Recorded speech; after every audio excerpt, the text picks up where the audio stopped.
everyone to another Just Economy podcast. We look forward to our great guest today. A few things I want to cover. This is the Just Economy podcast sponsored by the Community Reinvestment Alliance of Florida. We are a nonprofit organization, statewide membership. What we do is ensure that the financial institutions reinvest into the community per the Community Reinvestment Act of 1977. We foster partnerships and collaborations on different things in the community, and we look forward to having those investments from the banks and inviting you to be a part of those investments. And one of the investments was Truist Bank gave us a grant in order to provide nonprofit capacity building. We've already done the first iteration of that project, $210,000 we put on the street to nonprofits. The second iteration starts June 15th, so look out for those dates. Check social media. We will be letting you know when you can start applying. Application is online, no more than 3 pages, a couple of attachments. You can apply for up to $20,000. This is only for organizations in Miami-Dade, Broward, and Palm Beach County with budgets of $500,000 or less. So we look forward to bringing that to you again. And on that note, what I did was we submitted a report to several of the banks, hoping that they will invest as well. So we look forward to carrying on this project for quite a while.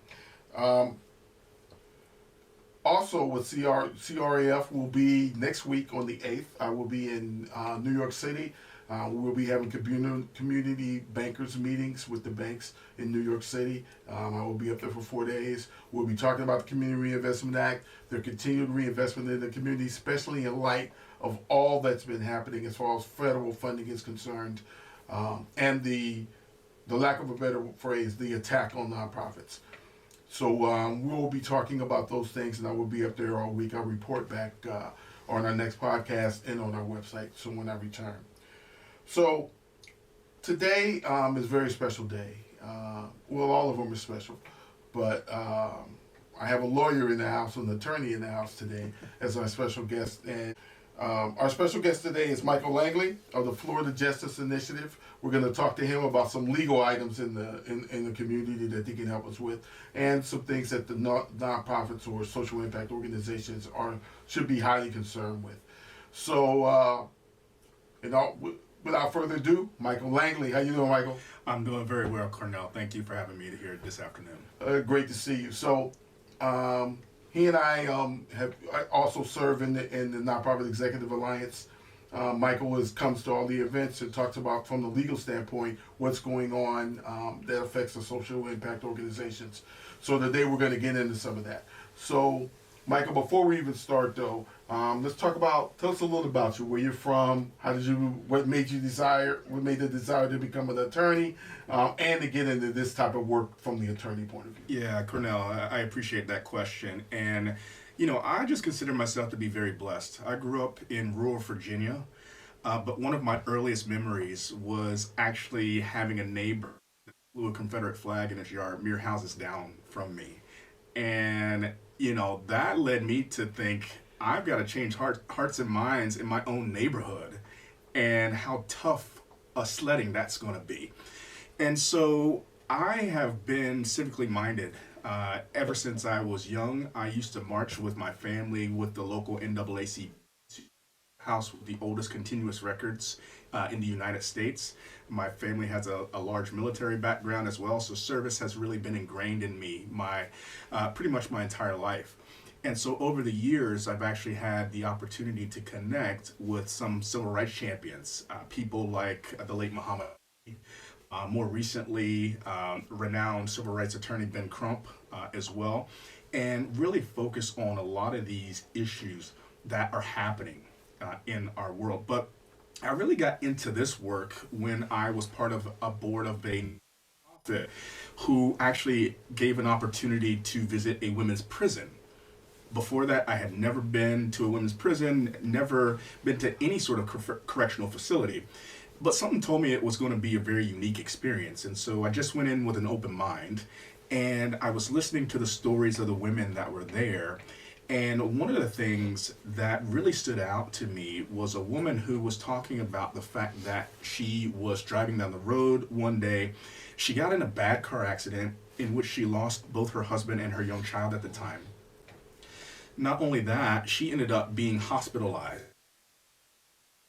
And part of her treatment for recovery was being prescribed by a doctor. So you can probably imagine what happened there. She ended up getting addicted to opiates, and without that context, the judge and the prosecutor threw the book at her. And so not only does she have to deal with the mental trauma of losing the two people she loved most in the world, but also recovery, and then of course the emotional trauma of being someone with a record. And that sparked something in me to say, we got to approach this a little bit differently. And from then on, I've been working ever since to have smarter approaches to justice reform and making sure that we're protecting vulnerable. Well, Michael, that's a story and a half to make you to make you drift towards a particular project. And I think everyone has that, where something happened in our lives that pushed us that way, to make us want to work in a particular project or give back into the community. So thank you so much. We greatly appreciate it. Michael, let's talk about the Florida Justice Institute. So exactly what is the Florida Justice Institute, and what do they do? Thanks for that question, Cornell. And for the last 45 plus years, Florida Justice Institute has been integral in preserving the civil rights of those who are vulnerable, those people who are disenfranchised throughout the state, those people who come from underinvested communities. And so our work really revolves around making sure that we are preserving human rights for people who have been entangled in the justice system. 90% of the people who are serving time will eventually return to their communities. Not only that, we want to empower people who are experiencing homelessness, people who are the working poor as well, making sure that they really have an opportunity to thrive, but also try to provide dignity for people with disabilities. So we do that, in a sense, through impact litigation. We have done that for many years. We touch every corner of the state. And the big thing about it is we focus on systemic change. And so the suits that we may file end up having a widespread impact. So, we may file something here in Dade County that could have far-reaching impact way up to the Capitol in Tallahassee. And so it's incumbent upon us that your zip code shouldn't determine your proximity to justice. And so what we view our role is trying to increase that access, because everybody deserves an advocate, no matter who we are, where we're from, how we got there, or what we do. And that's really what our goals are. You said something very, very important, Michael. You talked about systemic. And systemic is very important to me. As far as I'm concerned, we can push things at grassroots level, but we got to get rid of the systemic problems: systemic poverty, systemic injustice, systemic racism. Those things are key, because those change things, in my opinion, permanently, right? So, how is it that you can integrate what you guys do to alleviate some of the systemic problems that we have? Yeah, thanks for that. I think, let me offer some context here, and I want to get into some numbers, because in addition to having a law degree, I also have my MBA, so I understand the impact that numbers and figures can have. And so Citigroup, the financial giant, they actually did a study a few years back that quantified the impact of things like systemic racism and the policies that are implemented around that, and how interconnected things like lack of access to capital, lack of the ability to afford housing, the criminal justice system, education, access to transportation, and the basics, to the tune of $16 trillion in lost economic value. And that's over just a 20-year period. That's not counting decades before.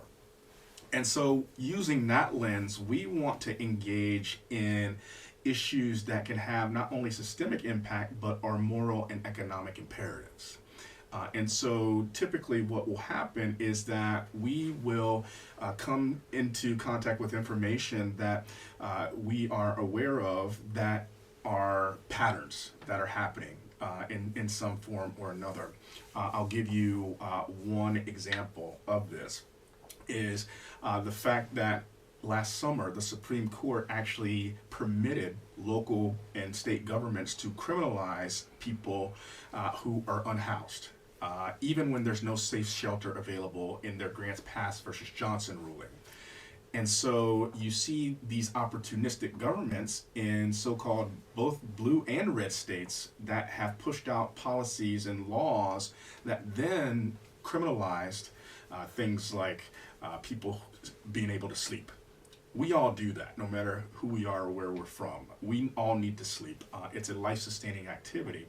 And so what we then encountered is that folks were criminalizing people for doing things that they needed to survive. And so we decided that we're going to take these folks on. And the important thing is we want to make sure that when we do file legislation or pursue, it does have that widespread impact. And so typically we'll see things that are targeting only one specific group. And we know that tends to be unconstitutional. We have been very successful over our 45 plus years in challenging these unconstitutional ordinances as laws because of that mindset. I'm so happy to hear that you've been successful. This is something that gets at me that we're still, I hate to say it, but I'm still fighting the same fights that my grandmother had to fight. And that really bothers me. You know what I mean? That just tells me that we still can't get past, although we've come a long way, and in some ways we're going backwards these days. But is that we still have to fight those same fights that should have been over with 60, 70 years ago. Right. But we're still right back here, still fighting the same fight. Yeah. There was another study done by a global lending group that talked about since 1995, the United States of America has lost $60 trillion due to systemic racism. Yeah. 60 trillion? Think of what we could have done with that money. Yeah. Just think how much better off our country would be with 60 trillion just since 1995. Yeah. So those systemic attacks are really, really appreciated. Glad that you guys are being successful in that. So do you take on individual clients, or is it something that's more class action so you can affect a lot of people instead of just individuals? Yeah, so the answer is a little bit of both. Okay. Typically, what we try to do is things that are just common sense approaches, that are smarter approaches, that transcend ideology, that transcend party. And so what we try to focus on is if it comes to a situation where it is just blatant and systemic discrimination, then we will engage in a potential class action suit to make sure that this doesn't happen to whichever class of people or individual. But some occasions we will actually look at individual issues, and that will end up also becoming a systemic change. Let me give you an example of this. And it actually happened this session that we had a law that got passed by the legislature that was positive for justice reform. And so we had a client, and she had a son who unfortunately unalived himself while he was incarcerated. The scenario was that he was suffering from severe mental issues, and unfortunately took his own life, was not supervised, and that really forced his mother, his estate, to take action. And there's no better advocate than a grieving mother. And so came to us. And one of the reasons MAD has been so successful, right? 100%. And she came to us, and I'm not saying that this happened overnight, but it does take a concerted effort and an actual investment of time and resources to make this happen.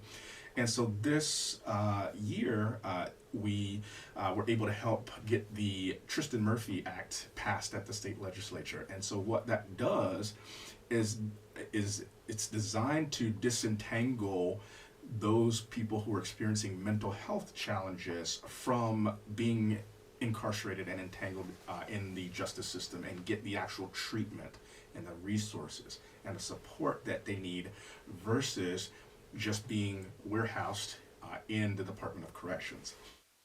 So that's an example that really took it to, as an individual case, that will That now affected impact everyone. Impacted the whole everyone state. now. Yes. So we're unfortunate that situation had to occur, and oftentimes tragedy does spark change. We're hoping that we don't need to have more tragedies in order to have a positive impact. Yeah, I believe that also. Unfortunately, that something bad has to happen for us to try to do something good, and I wish we could not do it that way. Right. We'll take a break.